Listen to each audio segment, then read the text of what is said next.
Look, we wish it weren't the case, but you're not going to hear an if anymore when it comes to the reality of Hurricane Irma and Florida. It is headed literally right where we're standing right now. The southern part of the state is under a hurricane warning. They believe it's going to be a Category 4 storm. What does that mean? You're going to see winds 150 miles an hour, maybe gusts of more. You're going to see significant storm surge. You're going to see power outages. It's going to be bad. So we need to know, what do they have to be ready for? We got the mayor of Miami Beach, Philip Levine, and we have former Florida governor and U.S. Senator Bob Graham. Gentlemen, thank you for being with us. Thank you. Both of you be safe. God bless. So let's start with a little perspective. You remember Andrew, 92. That was the last Category 5 to hit the country, one of 3, I think, since the 1800s. What was the lesson of Andrew? Well, Chris, what it comes down to is evacuation, making people understand that this is a very serious storm. You know, I call it a nuclear storm for a reason, because of the devastation we've already seen in the Caribbean. So the biggest challenge, and they had it with Andrew, is convincing people to leave the evacuation areas. And that's what we've been working on very aggressively. Better this time. Absolutely, no question. We have better communication this time. We have social media, email, and of course, all types of media coverage. But people are still staying in the Keys. You still have people here who say that they're storm savvy. What about them? Well, we are trying to convince them. We're telling them this is not a joke. We don't want heroes. This is about safety. There's many shelters available. We have buses now, trolleys. We're working with our homeless people, our seniors, as well as folks that have special needs. We're covering every base as much as we can. Senator, Governor, you know leadership in situations like this. People will say, Andrew was a 5. This is a 4. We'll be okay. What do you say?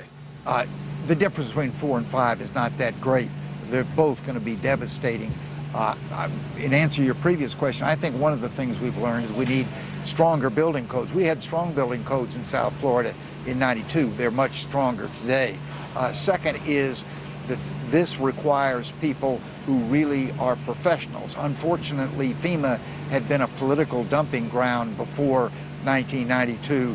The man who was the head of FEMA wanted to be the ambassador to Belgium. He didn't get that job, so they gave him FEMA, and he acted like he wanted to be in Brussels. And now? And now it's made up of people whose career is in dealing with emergencies. So you feel that in terms of readiness, you're hearing what you need to hear from the federal government, you're getting what you need on the state level, and of course this is all about the local at the end of the day, because they know best. You feel we're in the right place? I think we're in the right place, and I think Mayor Levine and all the people in the state, and especially here in the place of first impact in South Florida, have done a fabulous job of getting us aware of the severity and encouraging people to do the right things to prepare.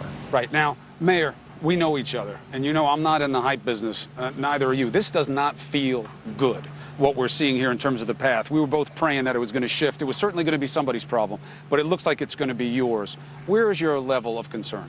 Highly, highly concerned. Chris, about 5 or 6 days ago, before the mandatory evacuation came out, I was already out there urging aggressively our residents and visitors to leave. Matter of fact, we put out a letter to every single hotel guest saying, please leave Miami Beach. Never thought I would say those words, Chris, but we were saying them 5 days ago. Now we're aggressively stressing them as much as possible. Hey, the bottom line is that we're hoping for the best. We're expecting the worst, and we've done all the pre-planning and preparation possible. We've got a great city team here. They're all in place. They're working today. They've been working nonstop. But eventually, as you know, as the storm approaches, our first responders, they're all going to go and get ready to be bunkered down. The urgency is actually after, right? I mean, we're all talking about what's going to happen and when it's going to happen, but you don't reveal the challenge until after the storm. Yeah. And that's when the real professionalism kicks in of how effectively you can handle the immediate issues of safety and then the longer-term issues of rehabilitation. Well, one thing that we know right now is you've got a hell of a team of first responders down here. You send them all over the country to help with other catastrophes.